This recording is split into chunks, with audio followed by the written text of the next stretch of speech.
One, two, three, four. Had some microphone problems, so let's make certain this is going.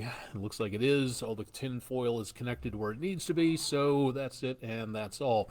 All right, welcome everybody. Peak of the week. It has been kind of a soggy day across the area. I'm Chief Meteorologist Austen Onek from News 12 in downtown Chattanooga, Tennessee. If you'd like to stop by my website, all you have to do is, again, find out more. I'm on social media all over the place. We'll give you more about that coming up in just a little bit. But this is our live video weather blog experience, giving you the opportunity to ask questions about what's going on weather-wise in and around the Tennessee River Valley and beyond. We do have the potential of some, again, severe weather coming up late Friday into Saturday. We also have the possibility of some heavier rainfall coming on through.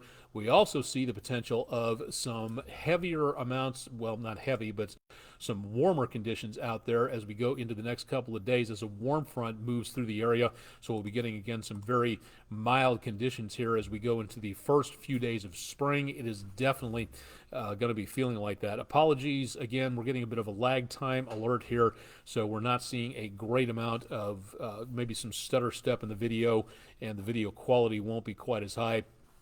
But we'll do our best to bring you more information on everything going on. So thanks for tuning in. If you'd like to watch this again through the evening, we'll post this again on my YouTube channel to make certain everybody has a chance to watch and see what's happening there.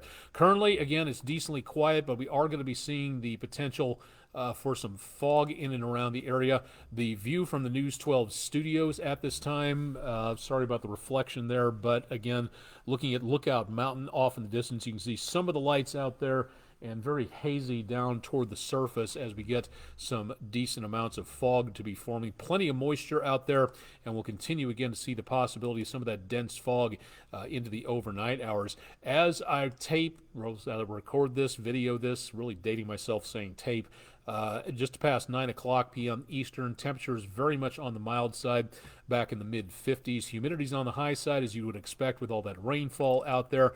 And, of course, again, we've got some temperatures that are a little cooler than expected because of all that rain and the cloud cover we had today. Did a very good job of blocking out a lot of the sunshine, so little, if anything, taking place in the way of very warm weather, at least for right now. So temperatures at the top of the hour, Eastern Daylight Time, not doing too bad. We did have, again, some showers through the area today, and most of those are gone, so we should see most of the activity from rainfall moving out of the picture. So what we have left, heaviest activity back to the east of Chattanooga, making its way over to, again, the Carolinas, and going to continue to pass that direction, but we're also seeing the potential of these light, very light scattered showers, dribs and drabs of the rainfall left over, so that'll be sticking around the area off and on. So that means wet roadways, slick conditions at times from those wet roadways, and the potential of some fog causing visibility problems. So please keep that in mind if you're going to be traveling overnight, just to be on the safe side as we see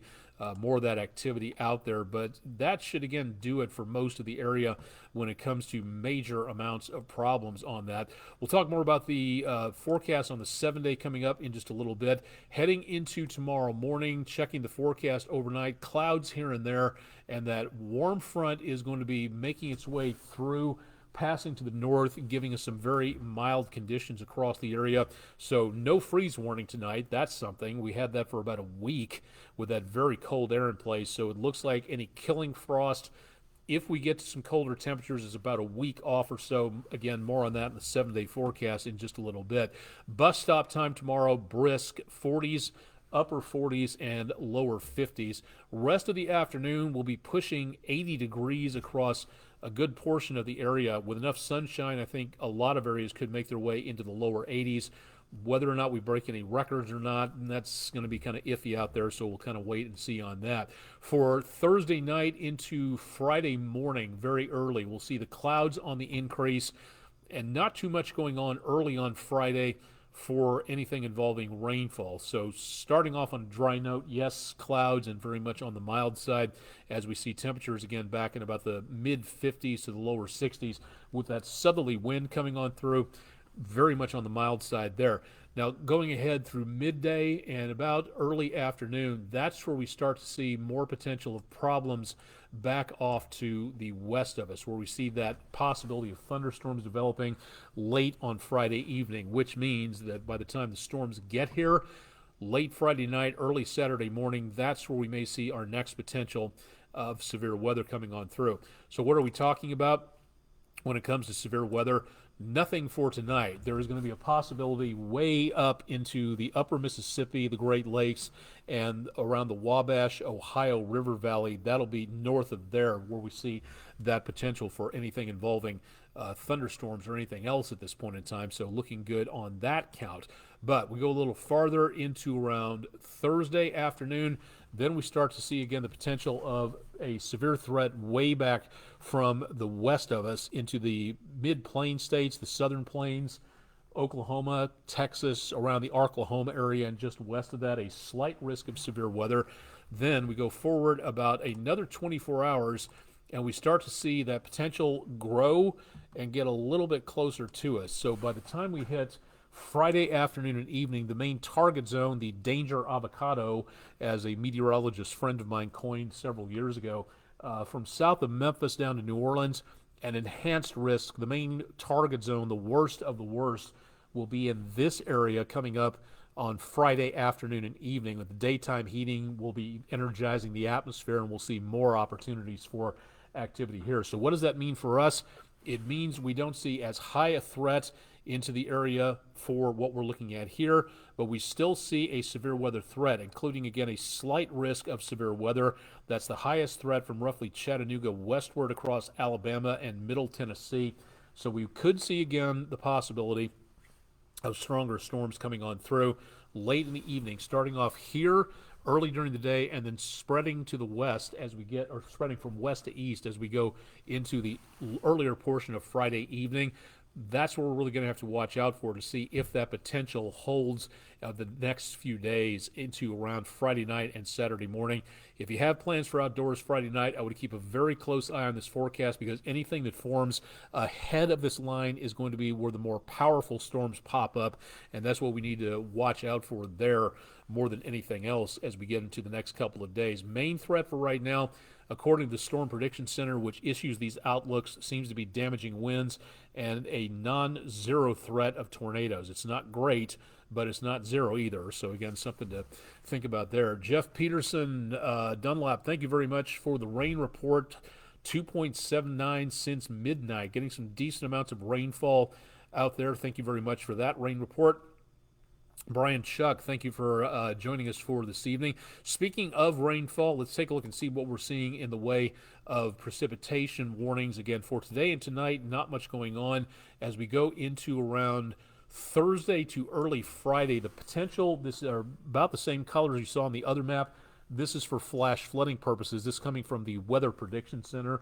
And from south of Jefferson City down to just about Tulsa, that's where we see the potential of the heaviest rainfall and the best possibility of runoff going through about the area around late, again, Thursday into Friday. Then that threat shifts closer to us as we go toward Friday night into Saturday with all that runoff. And again, the biggest potential of flash flooding danger out there will be north of Little Rock all the way back up to roughly central Ohio, and anywhere in that area, that'll be the target zone for that. But we also see that slight risk of flash flooding coming on through.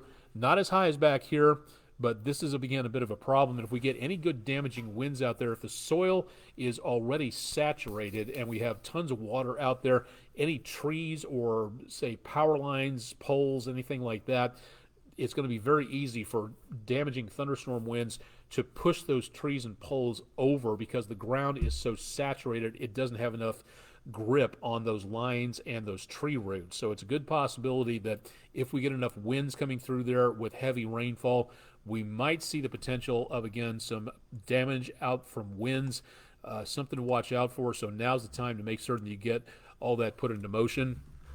And again, for right now, going for the next several hours through about Friday, we start to see, again, the best potential of heavier weather in the northwestern part of the viewing area. Winchester, Altamont, all the way up Grundy County, Sequatchie County, that area you might be picking up the potential of heaviest rainfall, and that, again, will be through about Saturday afternoon. After that, we're just not seeing too much in the way of any other rainfall coming on through. So for right now, Friday night into Saturday morning, that is where we'll see the potential of the heaviest rainfall and therefore the potential of maybe getting into some flooding out there as we go into the next several hours and days. We're not seeing anything. Give me just 2 seconds here. I want to check something on another monitor somewhere else. We usually at this time frame start getting dense fog advisories in effect. We do not have that at this point in time, so good news for right now, but that could be a big problem into tomorrow, so that could be something to think about. The futurecast, again, for the fog into tonight through the evening hours, we're not seeing too much of a problem for now. It's going to be in the river valley that we pick up most of the fog that we see for the time being, and that's really going to be just about it. Let's go ahead and hop on over to our 7-day forecast and give you an idea as to what we might be looking for. Whoops, that wasn't supposed to happen. Hang on 1 second. Me and my nimble keyboard here trying to keep things going. Right about now, we're seeing, again, some very mild numbers into tomorrow. This forecast just updated not too long ago, so temperatures for Thursday and Friday back into around the lower 80s, and that slight risk of severe weather in the evening hours overnight into Saturday could be a bit of an issue. We'll cool off a little bit into the weekend, not by much, and we'll see rain come to an end Saturday, call it midday, somewhere in there. Most of the rest of the weekend, the bulk of it looks pretty good, but rain will return to the area by the time we hit about Sunday or so. And then from Sunday into Monday, a chance of rain, then a bit of a break, then another system comes through. This one will have some more rain by about Tuesday, and this one may drop our temperatures a little bit through about midweek next week, the first full week of springtime coming through. Lower 60s for highs around Tuesday, Wednesday. And this, again, could be a bit of a problem because if we start seeing colder temperatures toward next week, this might be a possibility, maybe, big maybe here, of seeing the possibility of some more frost coming through. So for right now, it is possible we may see some, but it just really doesn't look like too much at this point. And again, we're not talking frost here specifically, but just signs that colder weather may be on the way. And if it's more powerful than what this forecast model run is showing, if you have plants outside like I have on my deck at home, got an orange tree and an avocado tree, those are going to have to be brought back in or protected outside because they do not do well with weather like this. This forecast is always in flux, so keep it tuned to News 12, and we'll keep you advised on what we may be looking at for the course of the next several days, but we're not seeing anything in the way of frost possibilities through about the next day or two, so good news on that. I want to thank everybody who showed up last night for the training session in Marion County, Tennessee. This meeting, again, from last night, that's already been and gone. I haven't had a chance to update this graphic, so it's a little behind the times here, but the next meeting coming up this Friday, the 24th, in the News 12 viewing area for DeKalb and Jackson counties. That's the northeastern corner of Alabama, in the Northeast Alabama Community College Math, Science, and Engineering building in Rainsville, Alabama. That's going to be your next opportunity to join Skywarn, to show up and learn about severe weather. You become the eyes and ears of the National Weather Service, seeing, hearing, watching what's going on, to become one of the volunteer storm spotters group. You get a special line to call the National Weather Service and say, this is John or Jane Smith calling in from Soddy Daisy. We're watching a rotating wall cloud with debris down at the bottom. We've got baseball-sized hail. We've got all that type of stuff going on. That's your opportunity. Your information that you provide from the National Weather Service, wherever you are, that can help save lives. So if you have the opportunity to take these classes, please do so, because the more Skywarn spotters we have, the safer we will all be. I've recommended this course to kids as young as 7 or 8. When you get traumatized by weather at a very early age, you want to get some control over the situation, and anything will help. So taking one of these courses, enabling the kids to ask the questions of the meteorologists who teach these courses, and give them an idea to say, okay, a tornado is not going to appear out of a clear blue sky, so you don't have anything to worry about now, but when the storms start coming around, then you know what you need to do. These courses are very heavy on safety. This is a spotter course. This is not a chase course. So please remember that. That is something that a lot of people get mixed up. It's a good place to start your journey on becoming a storm chaser if you want to, But again, storm chasing is something you do not do unless you know what you're doing. And a lot of storm chasers out there, and believe me, I hate making the quotation marks more than anybody else, but if you're not trained and you don't know how to behave and stay out of a dangerous situation, you're not going to be a good storm chaser. And if you put somebody else's life at risk because of your actions, just trying to get the shot and getting to a location, that's not courteous, that's not safe for anybody, and it sets a terrible example. So if you want to learn about storm chasing, be a storm spotter first. The National Weather Service could use your help on that, to be certain for that, for volunteer purposes. Bishop Bob Midget, nice to see you again. Hope Mr. Josh is doing okay. Glad you're loving the warm weather. Got plenty more of that on the way as we head out of spring and into summertime. On the eastern side of the News 12 viewing area, Cherokee County, North Carolina, your meeting is on the second to last day of March, 6 p.m. Eastern, at the Tri-County Community College, Murphy, North Carolina. Register for a seat, totally free, paid for by your tax dollars, my tax dollars. For the one in Alabama, you got to go to the National Weather Service in Huntsville to reserve your seat. It's totally free, but just so the National Weather Service knows a good head count of who's coming, sign up at weather.gov/HUN. And then for the one in Cherokee County, North Carolina, sign up for that at weather.gov/MRX. That's the National Weather Service in Morristown and in Huntsville, respectively. Good opportunity to see more there. So please consider signing up. Good opportunity to serve your community. I'm going to Cleveland Middle School later on this week, and I'm going to tell the kids there that volunteering for this, to me as an employer, would look awfully good on a resume.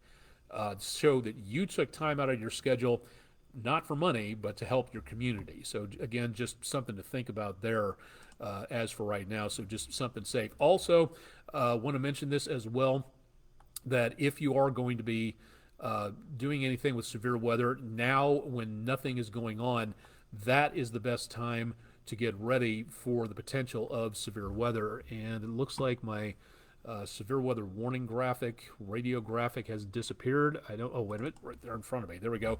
Go to our website, wdef.com/weather. Sign up to get your weather radio program. We can help you do that. There's a short video. It's not difficult. It's a good opportunity to learn more.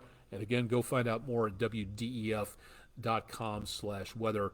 Let's see if we've gotten the update for today on the Almanac page. A lot of people love this information, even though you can just get it straight from the National Weather Service page for numerous locations out there. Okay, so no, the rainfall is still missing. That's going to get totaled up later. We are now ahead for the month and the year, so good news on that. And the record high today didn't come close to that, 1907. High today 57, low 46, so relatively close to normal, but not exactly on the button there for the amount of heat that we did get into the area. And a lot warmer than this coming up in the next couple of days, as you saw those temperatures on the 7-day getting rather on the warm side out there. So that's where we're going to be seeing the potential for some very warm conditions out there for the rest of the next couple of days. Got any questions for me? You can find me on the website at wdef.com/weather or on any of these social media channels. Hit me up for a game of chess at chess.com or lichess.org. And I'll be out there at various other locations too. If you got questions, email them to me at aonek@wdef.com. Would love to see what you have to say. Again, questions, concerns, ideas about what you'd like to see featured on here, complaints if you absolutely must. That's also an opportunity, but you can find all that at our website, again, at wdef.com. News 12 covering the Tennessee River Valley and keeping you updated on what's going on across the area. This is the place to find out more about what's happening with the forecast and, again, answering your weather questions to keep an idea as to what's going on out there. That'll wrap it up for tonight. Thanks to everybody for watching. Again, Chip Chapman will have your forecast bright and early on Thursday morning to give you an update of what's going on for the rest of Friday and that chance of severe weather. And then I'll be in to keep an eye on what's going on with the weather Thursday evening. And don't forget, we're going to be a little late tomorrow on some of the shows because the NCAA basketball tournament returns to News 12 and CBS. So we'll be doing some special updates tomorrow as well. So Make certain you stay tuned to News 12 for both basketball and for what's going on in and around the area. Live and direct from downtown Chattanooga, Tennessee, I'm Chief Meteorologist Austen Onek at WDEF News 12. Thanks for joining us. More coming up later tonight on News 12 and tomorrow morning. Stay tuned on air and online for the latest forecast information.